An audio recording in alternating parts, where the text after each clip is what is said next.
Good afternoon, everyone. Thank you so much for joining our workshop today. If you are just logging in, please introduce yourselves in the chat. We would love to know who you are and stay connected with you. So if you have a LinkedIn profile, please drop the link of that in the chat.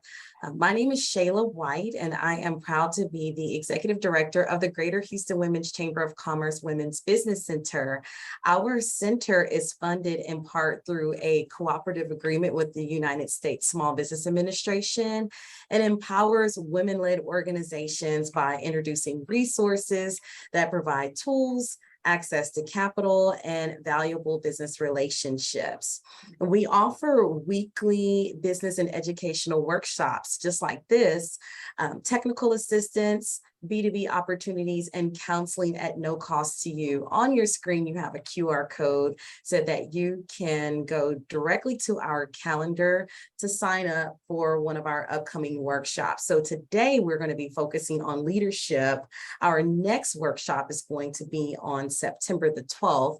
The title of that workshop is Knowledge is Power. And we are excited to have Christina from Lone Star College that will be providing us with tips on how we can utilize data to help us with our strategies to help our businesses grow and scale. So please make sure that you mark your calendar for September 12th to join our next workshop. Also, we are excited to partner with Verizon to support small businesses by promoting the Verizon Small Business Digital Ready opportunity to small businesses here in the greater Houston area. On your screen, you'll see a QR code. So please scan this QR code to register for this platform. And on this platform, you can view learning modules specifically tailored to your business. You'll answer a few questions and you'll get some curated videos that will be specifically for you. You'll also have the opportunity to network with other business owners, receive free coaching, and most importantly, become eligible for grant opportunities. So please make sure that you register for this free opportunity so that you can take advantage of this resource. Also mark your calendar for a Verizon Small Business Digital Ready free in-person event. It'll take place on Thursday, September the 29th at Big Brothers Big Sisters. I will be emailing out that information as soon as those flyers become available, but you don't want to miss it. So I would love for you to stay connected with us and stay connected with each other. So if you're just joining us, please make sure you introduce yourself in the chat. Also drop in your LinkedIn. Also scan this QR code to stay connected with me and all of the wonderful people here at the Greater Houston Women's Chamber of Commerce and the Women's Business Center. Here is our website and also our phone number. Please stay connected with us and take advantage of the opportunities that we have here today. And so our focus today is on leadership. And we know that we will all need to develop our leadership skills to motivate and inspire action in our teams. And I'm excited to have Rebecca with us today to help us to sharpen those skills. We know that leadership is critical for the survival and growth of our small business. And so we're going to hear from Rebecca today on how we can develop those skills. So before I turn it over to Rebecca, I know she'll tell you about herself, but I would also like to share a little bit about Rebecca and how amazing she is. She is a managing partner at Hicks law firm. She represents owners, contractors, architects, and suppliers in a broad range of construction-related matters.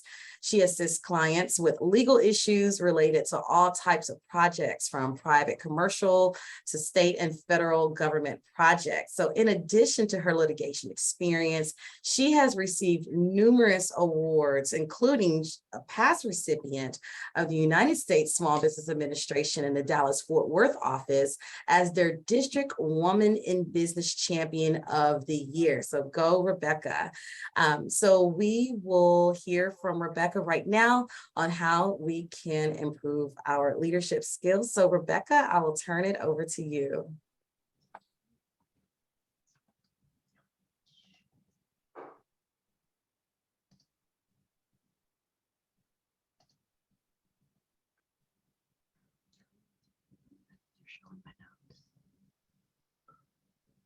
Sure.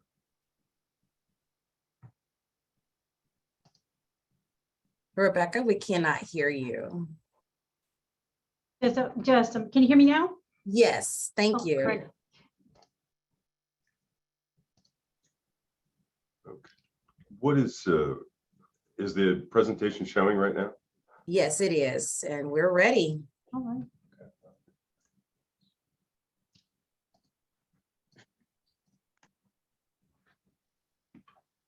Well, thanks, y'all. It's so good to be with y'all today. I'm a women business owner, and so it's exciting to talk to another group of exciting women in business. Today, we're going to talk about leadership, and it's an area that I have a very, very strong interest in.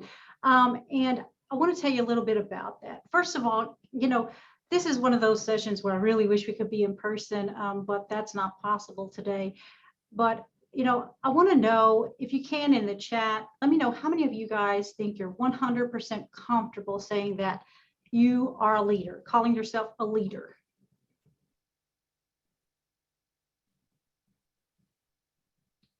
Normally, what I see when I ask this question of a group is that there's maybe a few that are 100% comfortable with saying, hey, yeah, I'm a leader. But there's also quite a few that really are not comfortable calling themselves a leader. In our society, somehow we've kind of decided that the word leader means something bigger than ourselves. Maybe it refers to a Dr. Martin Luther King. Maybe it refers to a Winston Churchill. Maybe it refers to a president or two. But when it comes to us and everyday things, we somehow don't identify ourselves as leaders. We think that's something that maybe we can strive for one day, but we may get there at some point, but it's somehow arrogant to say, hey, I'm a leader. But in fact, we are all leaders every day. Leadership is something that I want you to think about in a different way and to be comfortable as an everyday leader. We take a lot of time in our society celebrating big change the world type of wins, like we celebrate the Elon Musks of the world, but we don't spend a lot of time celebrating the everyday leadership that changes lives one at a time. And that's what I want to talk with you guys about today. So what do I mean, everyday leadership? Well, let me give you an example from my own life of what I believe everyday leadership to be. I am originally from East Texas, very small place called Central Heights, if any of you know where that is. So I went to a 1A high school there and graduated in a class with 23 kids in it. So our little 1A school, so small that we didn't even have a 6-man football team, no football at all, which is a big deal for Texas, right? So our little school, our little 1A school in East Texas, had somehow managed to attract a theater teacher. Our theater teacher was younger than a lot of the other teachers, and her name was Mrs. C. Everybody called her Mrs. C because it's just cooler if you call them by their initial, right? And everybody thought Mrs. C was so cool, and she rode a motorcycle to school when the weather was nice. And she managed to get a bunch of, country kids interested in doing Shakespearean plays. So I started doing some plays in high school and managed to get a college scholarship for acting. And that doesn't sound exceptional, other than I'm the first one in my family to go to college in this little school. Not very many of the kids went to college. Basically, those children, most of the kids in my class stayed in East Texas, began to work on a family ranch or worked at a factory there in town. So when it came time to go to college, my parents dropped me off, and I was there, and I think I was there maybe a day, and I just did not feel at home. I didn't feel comfortable. I didn't feel like that I belonged there. I decided that, you know what, if East Texas is good enough for my family and good enough for my friends, it's good enough for me. So I packed up and I left college. So I went back home. Well, somehow Mrs. C got wind of that. And what'd she do? She decided that it was worth a phone call. She picked up the phone and called me at home. And I'll age myself a little bit here, but this is still when landlines were a thing. So I pick up the phone and I have a 5-minute conversation with Miss C. And I don't remember what she said. It wasn't anything earth shattering, but she probably said something like, you know, Rebecca, you probably need to give college more than a day. So I reconsidered my decision. I went back to college. I was able to graduate with honors and go on to law school. And now I run a law firm in Texas. So all of that, not that any of that is super exceptional, but it took a 5-minute phone call to change a life. That's what I mean by everyday leadership. And so that's what I want us to think about today. Now, what caused me to kind of get interested in leadership? Well, when I got out of law school, I got a job and became a partner at a large law firm. About 12 years ago, I just decided that wasn't what I wanted to do long term. So I started Hicks Law Group. Well, when you go from I went from this large law firm environment where there's a leadership, quote unquote, team to a law firm where I am the leader. And so I really decided that I needed to learn about leadership and learn quickly. You don't learn any of that stuff in undergraduate and you don't learn it in law school. So I decided that I needed to learn that.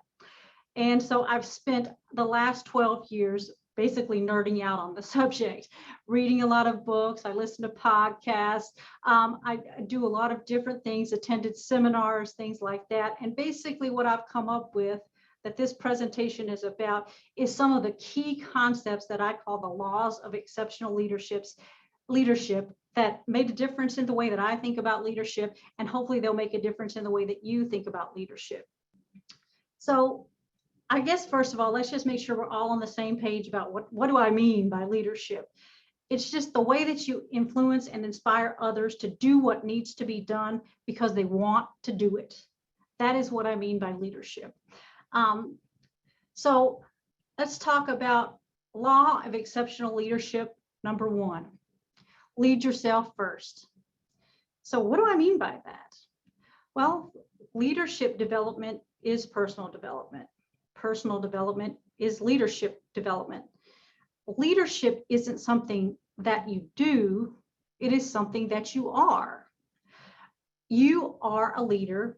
I don't care where you are in your career or where you are in your life. Even as you sit here today, you are a leader. You need to be comfortable with that. It's part of who you are.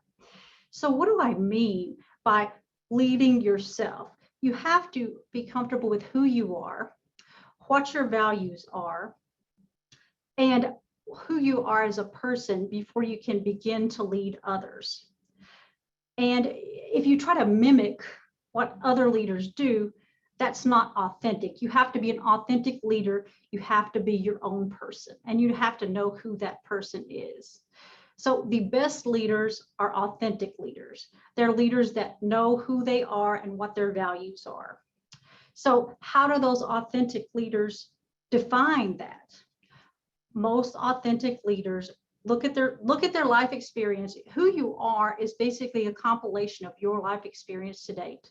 So they'll look at their life experiences and identify what they call crucible moments. These are kind of moments in your life that really changed your outlook, changed the way that you look at things. So for example, you guys you're definitely familiar with Starbucks. Well, and in the news this past year, you may have noticed that Starbucks seem to have lost their way a little bit. Starbucks is known for, having employee-friendly policies and having happy employees and really focusing on making their people happy. But they had kind of lost their way. Their employees were not happy. Their employees were wanting to unionize in several locations. And so what did Starbucks do? Starbucks brought back their prior CEO, the founder, Howard Schultz, because Schultz is known to be an authentic leader and a strong leader that helps it, that was able to have Starbucks focus on its employees be so strong for so many years. Well, when you ask Howard Schultz what it is that caused him to have such focus on these matters, he identifies a crucible moment. One of his crucible moments from when he was a kid. When Howard was a kid, they lived in the Bronx in a project, and they lived on a 7th-story apartment there. One day when Howard was about 7 years old, it was a winter time. He was outside throwing snowballs with his friends when his mom yelled down from their 7th-floor apartment, "Hey, Howard, come upstairs. Your dad's been in an accident." So he remembers going upstairs and finding his dad sprawled on the sofa. His dad had broken his leg severely. He had a full leg cast and he wasn't able to walk. Howard's dad had been working as a delivery driver and he slipped and fell on a piece of ice and he wasn't able to work any further because of the injury. He lost his job. With that, the family lost their health care. Money was tight. Howard remembers, answering the phone as a kid, and it would be bill collectors, and his parents would just tell him to say that they weren't home, that they weren't available. Howard's dad worked over 30 different blue-collar jobs during his career, and he never felt respected or valued at any of those jobs. So how did that impact Howard as a leader?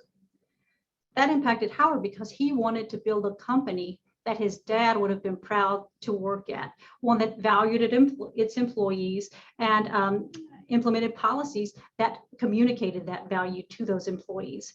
He wanted a company where folks got health care. And so that is what Starbucks' focus was for years. So that is what I mean by an example of authentic leadership. You're looking at things that have shaped you as a person, and that is what's going to inspire your leadership. So to think about it, what are your crucible moments? So the second law of exceptional leadership is purpose, or know your why. If you don't know why you're doing what you're doing, you can't be an effective leader if you don't know the purpose of what you're doing.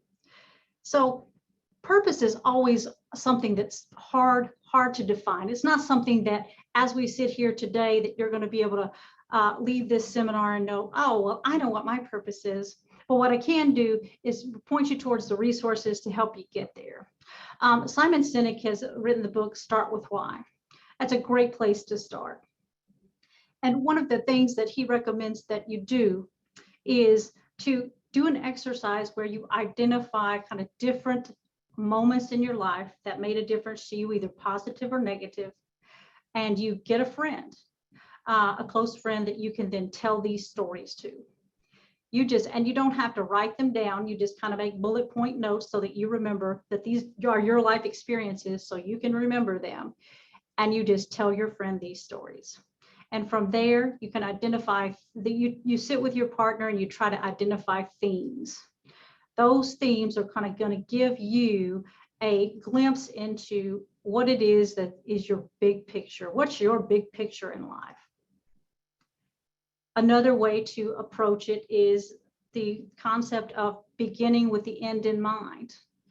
And this is a Stephen Covey concept from 7 Habits of Highly Effective People.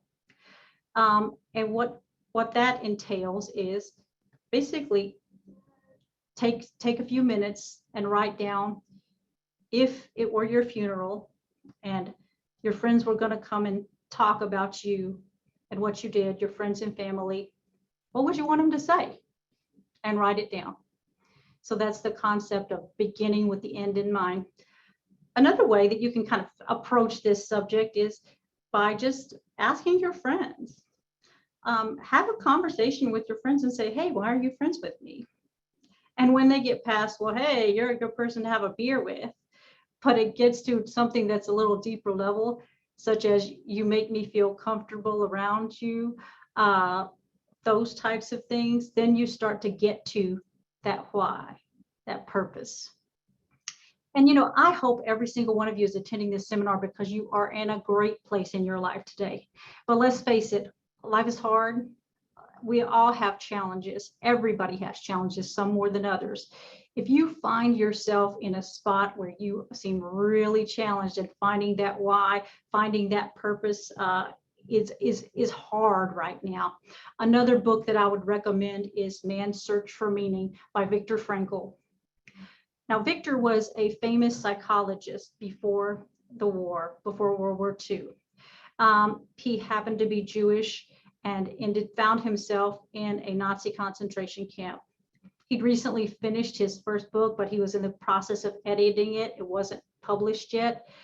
And he lost everything in the concentration camps. And by everything, I mean he lost his family, he lost his career. He came very, very close to losing his life. And he was in these dire circumstances for over 3 years. But still, even under those dire circumstances, Victor was able to find meaning and purpose in what he was doing each day. And that's what this book is about. So if you find yourself in one of those spots where it's hard right now, this is a great book to remind you that yes, there's always meaning, there's always purpose. And this is one of my favorite quotes from Victor. Everything can be taken from a man, but one thing, the last of human freedoms, to choose one's attitude in any given set of circumstances, to choose one's own way.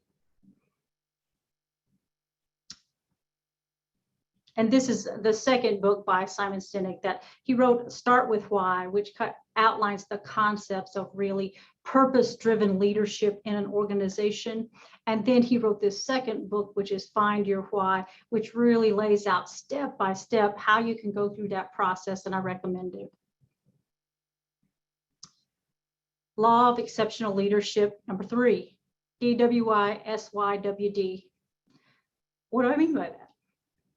Do what you say you're going to do. Leadership starts with trust. You cannot buy trust. You cannot acquire trust. You have to earn trust. How do you do that? Do what you say you're going to do. Do what you say you're going to do every time. Sometimes it's not easy to do what you say you're going to do. I'm guessing that you all who are attending today are driven, motivated women that are working to excel in your careers and your life. And I think a lot of times we lull ourselves into thinking, well, of course I do what I say I'm going to do. Of course I'm trustworthy. But let me talk with you about kind of how that gets diminished, that we don't think about. As kind of type A overachiever types, we tend to say yes to a lot of things. We tend to be busy. There tends to be a lot on our plates. So let's say this is how day to day that trust can be diminished. Let's say you tell one of your team members, hey, I'm going to get you that information that you need for your report by this Friday, no problem. But other stuff happens. You have to put out some fires.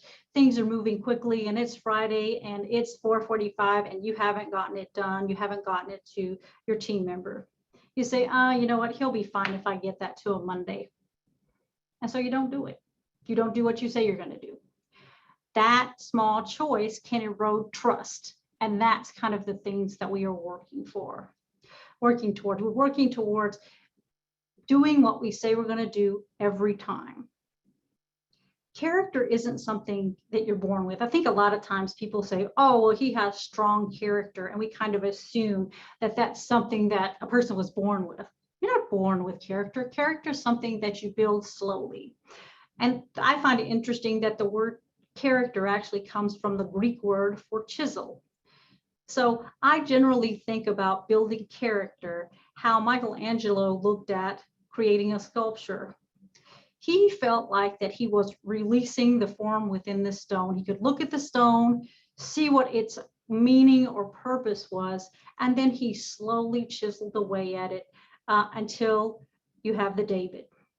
That's sort of how we need to think about building character. Character is something we build piece by piece every day. It's something that you want to think about, hey, how can I become 1% better today?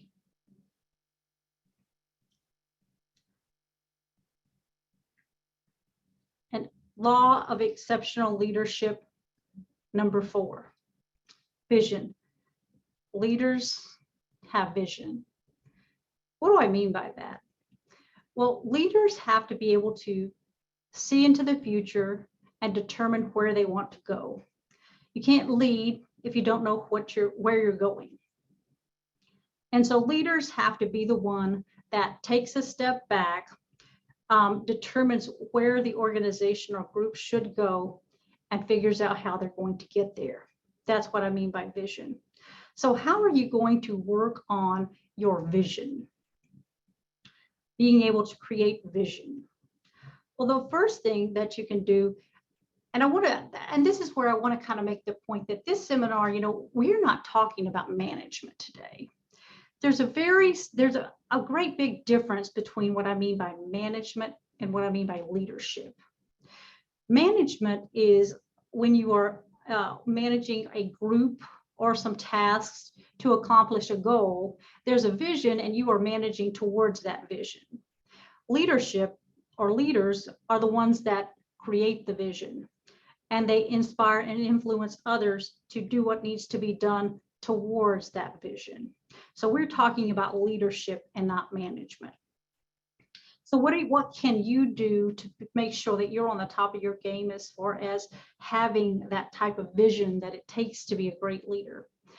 The way I approach this practically is making sure that you're dedicating some time each week to personal development, as well as staying on top of trends.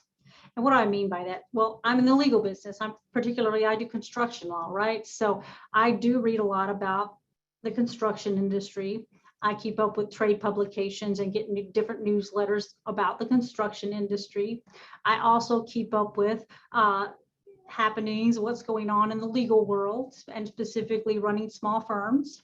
I keep up with that, but I also read outside of my industry.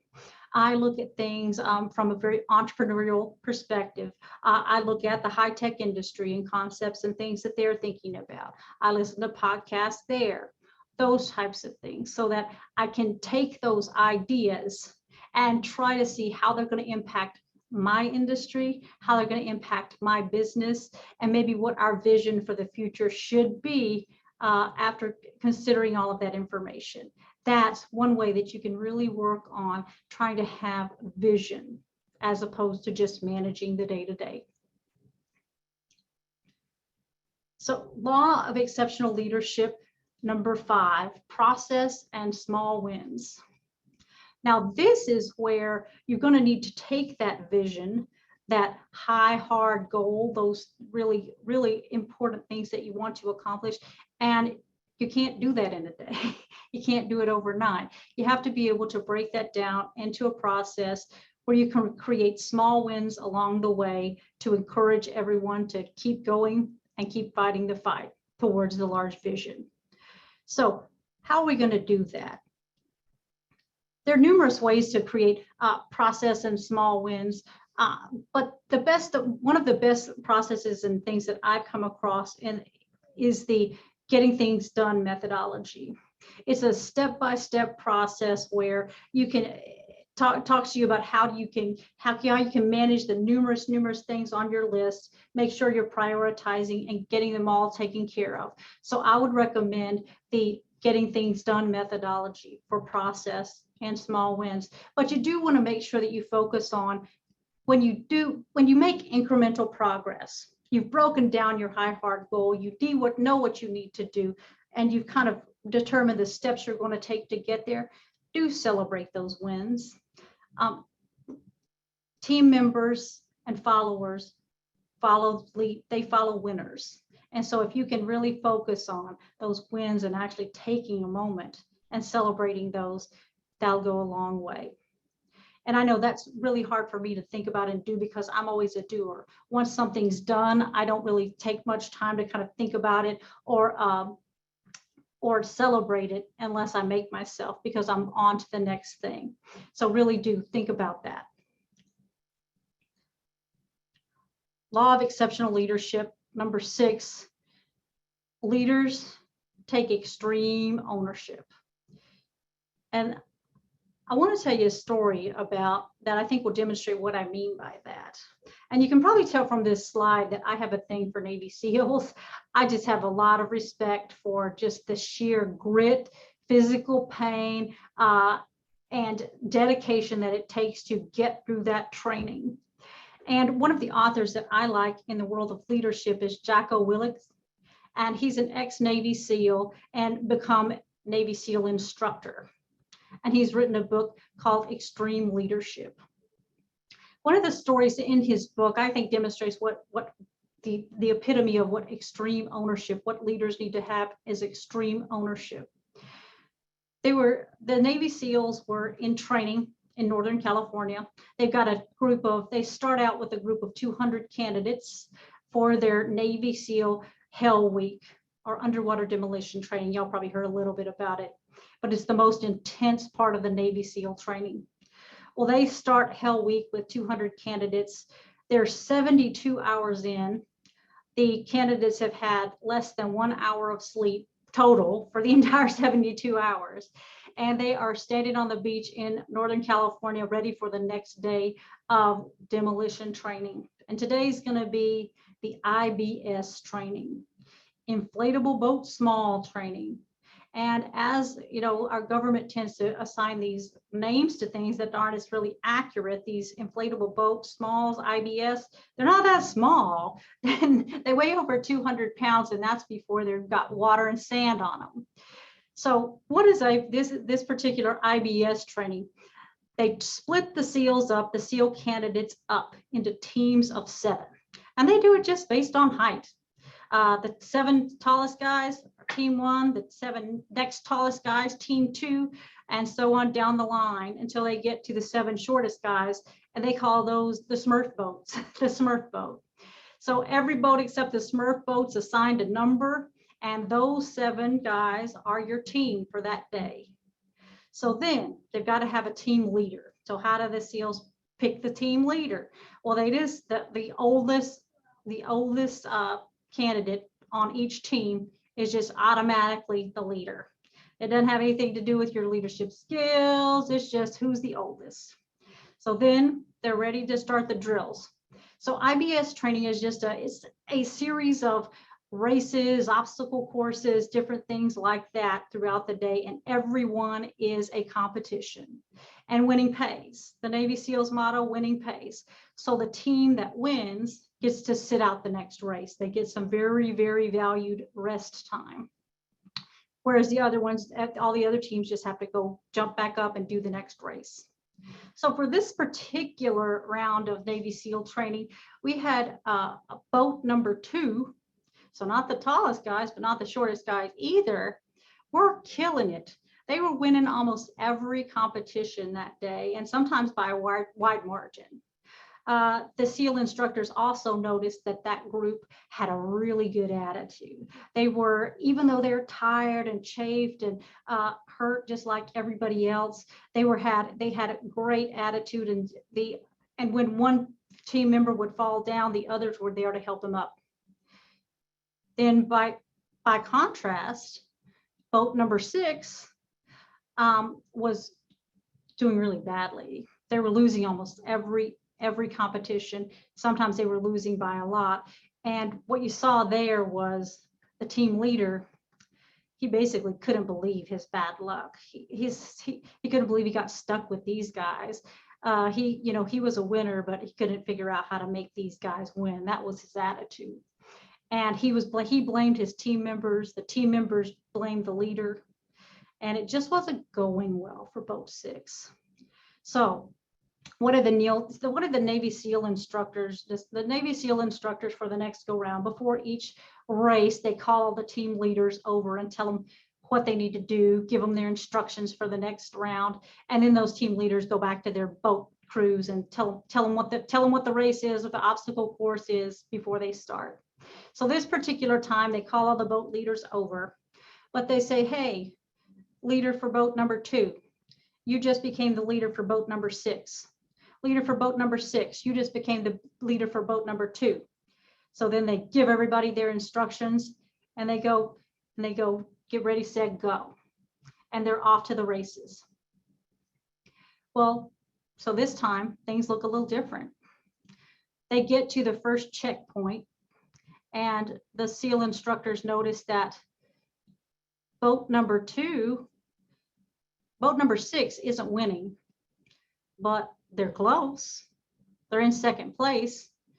Boat number 2 is doing all right too. They get to the next checkpoint. Boat number 6 is winning. They pulled ahead.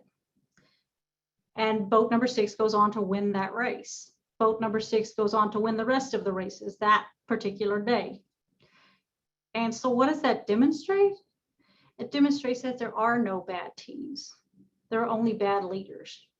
And that's what I mean by taking extreme ownership. And this is hard because what it means is, when you internalize this concept, is that as a leader, we don't criticize, we don't complain, we don't place blame. If someone on our team is not performing as we want them to, or we think they should, we got to take a look back at ourselves. What have we done that has caused this result? That's what I mean by taking extreme ownership.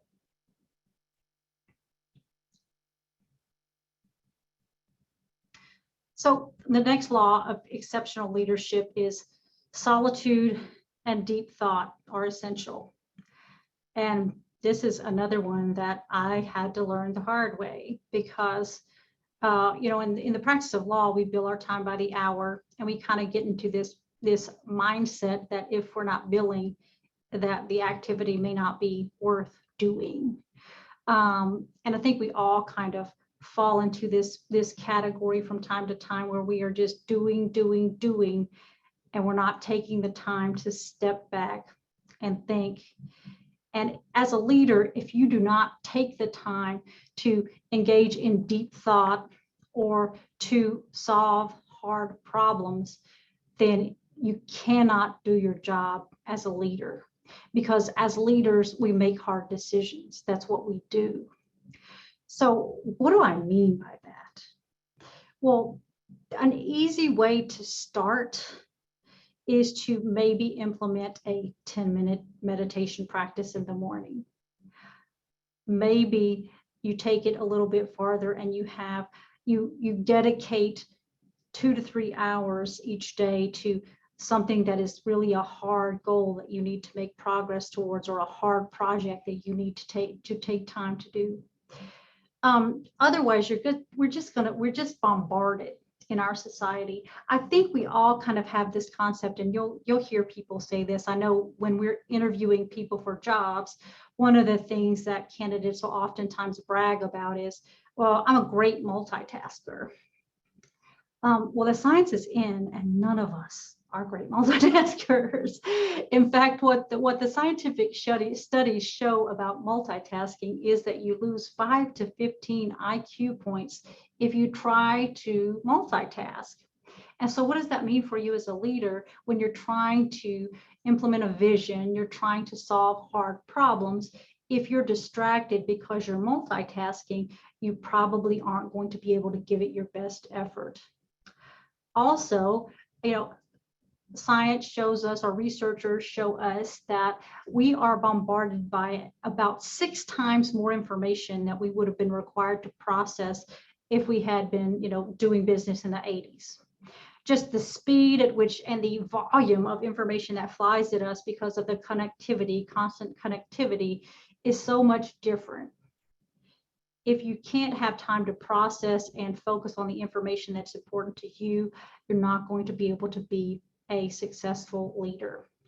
And so implementing a meditation practice, blocking time in your schedule to be able to focus on hard goals and vision, working on your vision, that's how you should create time for solitude and deep thought.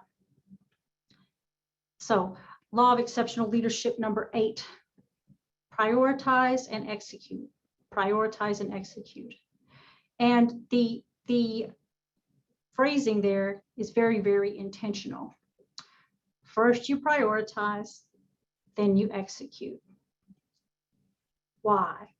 Because if you're not prioritizing, if you're not executing the things that are a priority, you're not going to be a good leader, because you're not focusing on the right things. Here's a couple of the quotes that my favorite quotes on this subject that really, really made me think about this. The key is not to prioritize what's on your schedule, but to schedule your priorities.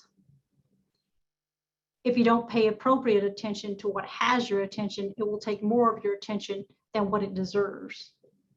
And these thoughts are even more applicable today, considering the high level of importance that digital media companies are placing on grabbing your attention without you realizing it, so that you've been scrolling on your phone for 30 minutes before you even realize that that's where 30 minutes of your time went. There's a lot of research and science that goes into making you want to engage in that activity. But as a leader, you've got to take control of your own schedule and your own time. You have to prioritize, you have to schedule your priorities, not the other way around. You have to be intentional about the way that you spend your time. And this is where I kind of want us to think about the concept of efficiency versus effectiveness. I think a lot of times folks think that the end all be all of being good, a good leader, or just a good business person is being efficient. And it's not. All that efficiency is performing a given task, whether it's important or not, as quickly as you can, as economically as possible. Whereas effectiveness is doing things that get you closer to your goals. So as leaders, we want to be effective. And we care about effectiveness much, much more than we care about efficiency. Efficiency is good. Effectiveness is far more important. So this is a trap that I know I fell into for numerous years: busyness versus productivity. Busyness is not productivity. Just because you're busy all day long doesn't mean that you are making progress towards your goals, doesn't mean you're being effective. So this is kind of how this played out in my life. I started my firm. We were blessed enough to have a lot of clients.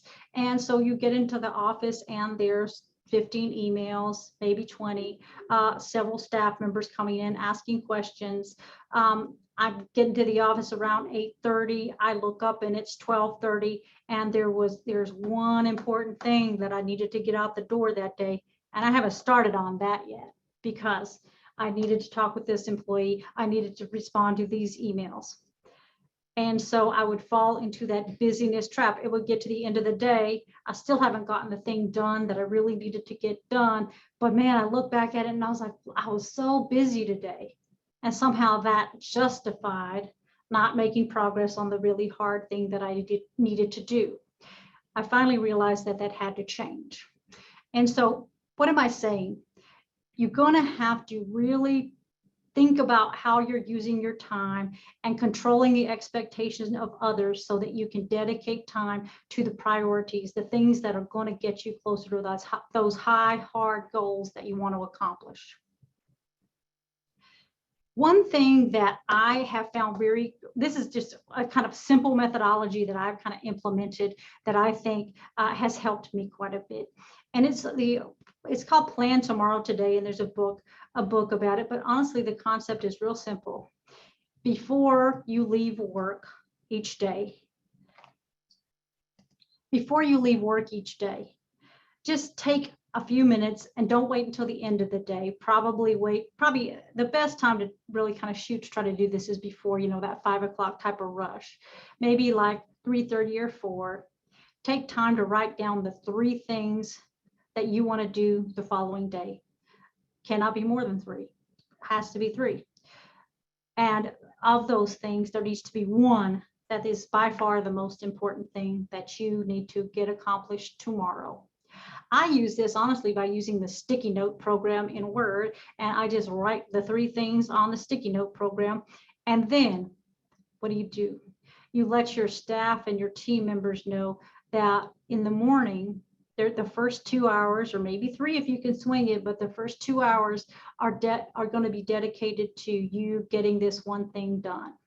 You're probably not going to be responding to emails. You're probably not going to be interacting with team members. You're going to focus on that one thing until you get it done. And it's generally easier to do these types of things earlier in the day than later. That's why I'm saying try to do it in the morning. But that's kind of that's the concept that I'm working with now, and it seems to work pretty well for me. But leadership is always going to be, and the way that you run your business and run your life is always going to be a work in progress. If you talk to me 5 years from now, will I still be doing it this way? I don't know, because I'm still going to be reading, listening, and learning about leadership and productivity. And so I don't know if my methodology will still be the same, but that's just an example of what's working right now for me. I also want to kind of talk with you guys about the Pareto principle, the 80-20 rule. And basically what this rule says is this is just a methodology to help you figure out what should you be prioritizing? What are the things that you need to be? Okay, so you've got your plan tomorrow today list. What should be number one on that list for tomorrow? That's what this principle helps you figure out. Basically, the principle is that 20% of your activities will account for 80% of your results. Said another way, 20% of your customers will account for 80% of your sales, or 20% of your products or services will account for 80% of your profits, or 20% of your tasks are going to account for 80% of the value of what you do. That means the one way to do this, to truly think about this, to kind of control your workday, is take out your to-do list, and then also take out your job responsibility. What is it going to take? What is it in your role that's the most important thing that you get done? What is it in your job that's going to get you that promotion you want, is going to get you that raise that you want, is going to get you farther up the ladder, is going to get your company to the next level? What are those things? So then you look at that to-do list, and which of those items on there are going to get you 80% closer, are going to help you? Which 20% of the things on your to-do list are the ones that are going to get you closer to those core roles of what you do, the core things that you need to get accomplished? There's going to be a lot of stuff on that to-do list that will not. There are things that you think you need to do.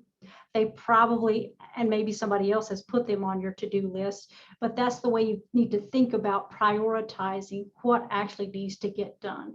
What is the 20% of those activities that are going to get you 80% of those results?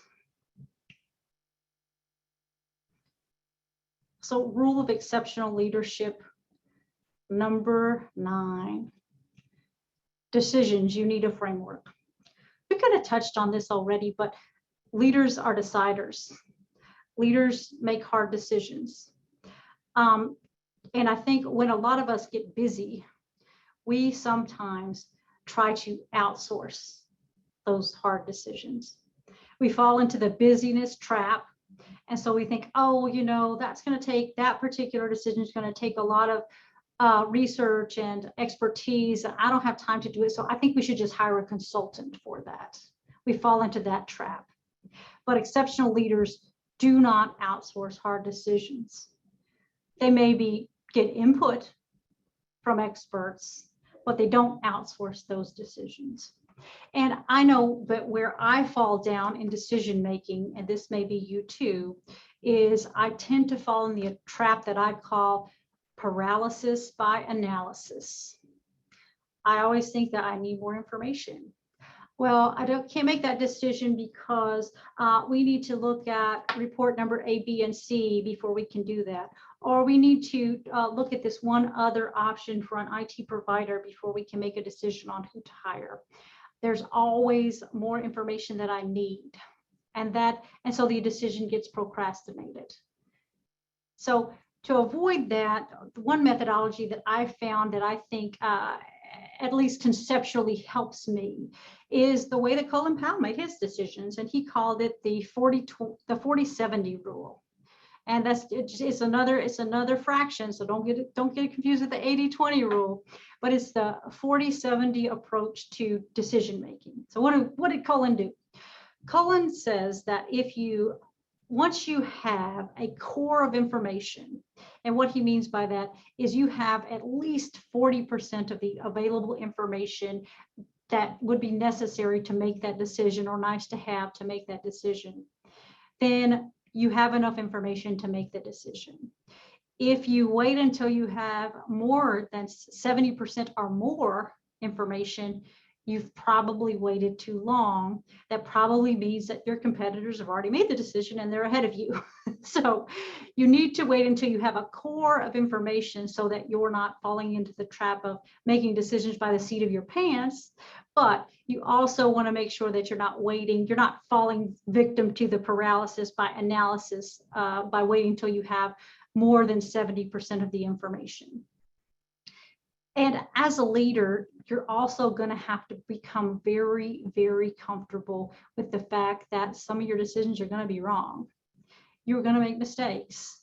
I don't care if you wait until you have 95, 100% of the information, which we've learned that Colin thinks you shouldn't do. You still will make mistakes. So paralysis by analysis, waiting for more information, still not going to solve the problem of making mistakes. So you have to get comfortable with the idea that you're going to mess up. And what you want to do with those mistakes is to, as driven and motivated business people, sometimes we tend to focus on the mistakes and get down and kind of get into a rut and believe that, we're a failure because of this one mistake, and we don't tend to celebrate the 100 decisions that we got right. So you have to think about mistakes as making progress and a way for you to really, really move forward as a leader. But now the way you need to go about that is, when you do make a mistake, take the time to analyze what happened. Was there a way to avoid that mistake? Was there something that you can do better in the future? And so that's where you're going to go back to our rule that you need time for deep thought and solitude. That's the way that you would spend some of that time when there's been something that was considered a mistake, or maybe didn't work out the way that you thought it would. You spend some of that time analyzing that. And law of exceptional leadership number 10, all you need is love. And this is was the hardest concept for me to kind of internalize and grasp, in that I am a very, very analytical person. I'm very focused on just getting concrete things done. But the truth of the matter is, and all of the research and science that goes into good leadership, and there's a lot of it, shows that if you do not love your life, if you do not love what you do, if you do not love the people you do it with, you're not going to be a good leader. You're not going to be an exceptional leader. Why? Because people follow folks that they admire and respect. If you do not internalize and have a life, and you're not a person that they admire and respect, then you're not going to be a good leader. And this is one of those things where, if you are that person that you're in your career, you're in your job, and they're just putting in the time, you're waiting for 5 o'clock to roll around so that you can get out the door. Your team knows that, and they're not going to be inspired to follow you. If you find yourself in that situation, I would say take a look back at our rule for exceptional leadership number 1, which is lead yourself first, and then take a look back at rule of exceptional leadership number 2, which is purpose and knowing your why. Because if you find yourself in that situation where you're just waiting for 5 o'clock to tick around, then you probably have not spent enough time figuring out really what it is that you're doing, what you're doing in life. So all you need is love. Well, that's our 10 laws of exceptional leadership. I hope you find at least one thing I said helpful in what you're doing. I want all of us to be able to leave, this hour we've spent today together thinking about, well, what is that moment of everyday leadership that I can do today that might change a life? What's my 5-minute phone call? But that's all I had. Thanks, y'all. Wow, Rebecca, thank you so much. This was wonderful, and you have some comments in the chat. also thanking you for the workshop. And a question, I know we're running out of time. If you could provide the name of the author for the Navy SEAL book, Extreme Leadership, if you could put that in a chat. I don't know if that was in. Actually, you know what I have a what I call it a leadership resource list. Can I send that to you and you distribute it to the folks that attended today? Because it has the books and kind of some podcasts and different things that I like to look at listed there. And it definitely has Jocko Willink's book in it as well.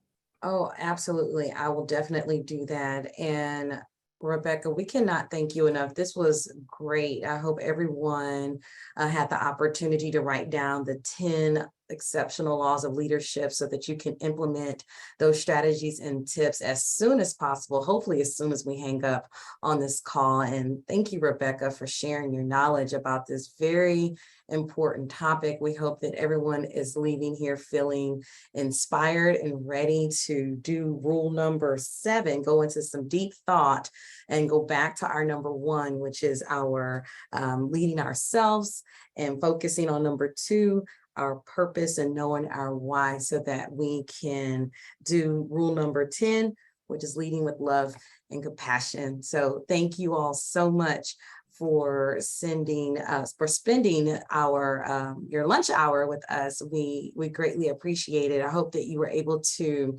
capture Rebecca's information here so that you can stay in communication with her, and also all of the dynamic leaders that were on the call that dropped their LinkedIn handles into the chat. Hopefully you can connect with someone after this call.